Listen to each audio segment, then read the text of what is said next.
है सीने में, भूख मरा सब वेश हुआ, क्या खून गए ये पीने में। तो राम मंदिर या बाग जगह पक्ष नहीं मैं लाई हूँ, घायल भारत चीख रहा चीख सुनाने आई हूँ। आज़ादी का असली मतलब वही समझ सकता है जिसने कभी गुलामी की हो। हम सौभाग्यशाली हैं कि हमने स्वतंत्र भारत में जन्म लिया। यूं तो आज़ादी की लौ 1857 में जन्म चुकी थी, जो मशाल बनके 1947 में हमारे देश को आजाद कराई। उदाहरण से स्पष्ट करना चाहूंगी कि जब हम फिरंगियों के फेरे में फंस गए थे, तुरंत बसंती चोला के वंदे मातरम के नारों से खून में आने वाले 5 डिग्री में तूफान आ जाते थे।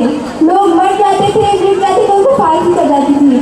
जब 61, 62 और 75 के युद्धों में अपना सुहाग गवा देने वाली औरत जब घर के हालात यह हो जाया करता था कि प्यार भी भरपूर गया, मांग का सिंदूर गया, कि प्यार भी भरपूर गया, मांग का सिंदूर गया।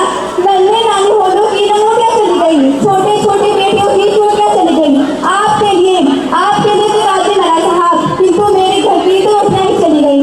एक माँ अपने बेटे को सरहद पर दुश्मनों को भेजा लाने देती थी और पत्र में यह लिखकर भेजा करती थी कि अम्मा ने खत लिखा है बड़ी चाव से, अम्मा ने खत लिखा है बड़ी चाव से, पुत्र में न घबरा जाना, 1 इंच के पीछे न हटना, चाहे 1 इंच कर जाना, 1 इंच के पीछे न हटना, चाहे 1 इंच कर जाना।